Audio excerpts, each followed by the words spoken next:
Since its launch, Brewbike has made more than $150,000 in sales. They have sold more than 35,000 cups of delicious cold brew coffee, giving customers some energy and a smile for the day. It is a beautiful day today here at the Lakeville, and Northwestern students have gathered to enjoy the sunshine and the live music. The lineup for today's show consists of a variety of different student musicians, each of them bringing their own unique musical talent to the stage. I'm Sian Shin, and I'm here at The Rock to find out if you watched the Super Bowl. Did you watch the Super Bowl? Yeah. I've never been interested too much in football. Too many concussions for me. So what did you think about the outcome? Personally, I'm a little sad the Patriots lost. I had a bet riding on it, so pretty disappointed, but glad the Eagles had their chance, I guess. Kurt's Cafe South is home to community gatherings and now a new art exhibit. All the art displayed in the exhibit was created in the cafe's art workshops held by Open Studio Project as part of Kurt's Cafe's work training program for young women living in at-risk situations. Art has given these young women an outlet to express themselves. If I feel bad, I'll draw like a shady kind of painting or something. And if I feel happy, everything's like all sunshiny, everything. So it's a way to express myself with other people so they understand how I feel. This art exhibit is part of the bigger picture here at Kurt's Cafe.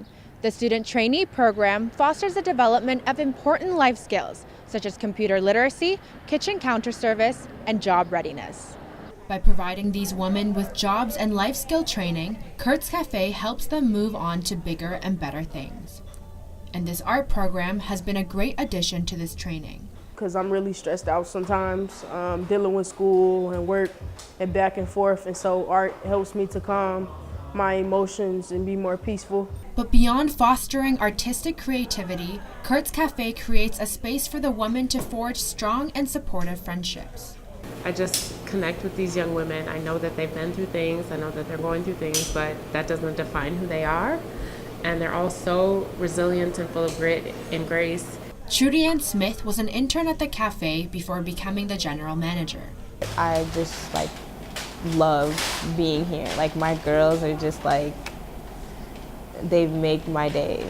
Sometimes, of course, they're like my kids. Sometimes they call me mom. The family created at Kurt's Cafe has truly provided these young women with a home away from home.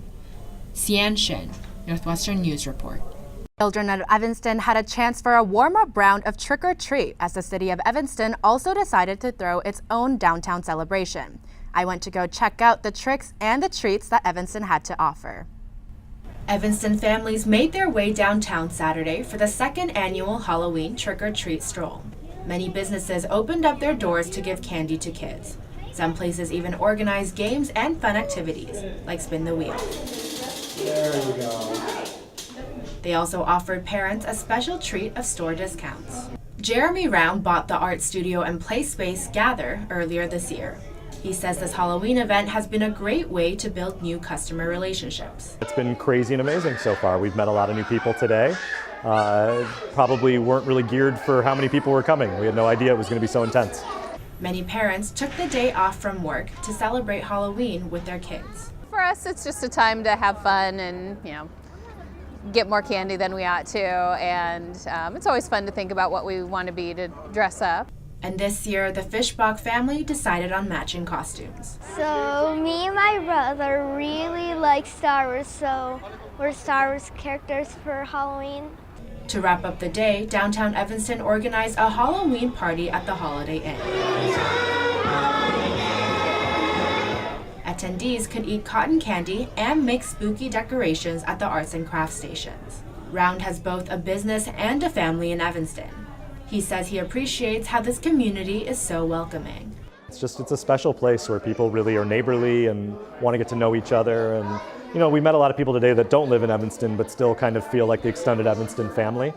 And it's just great to be in this place that wants to come together and do fun things together. In this way, Evanston really put the we in Halloween. As a play on Showtime at the Apollo, the African Students Association hosted NU's largest talent show, Afropolo. Here's what these students brought to the stage. The members and friends of NU's African community came together Friday night in Ryan Auditorium for Afropolo, the biggest talent show on campus. Students showcased a wide range of talent, including dance, comedy, slam poetry, and music.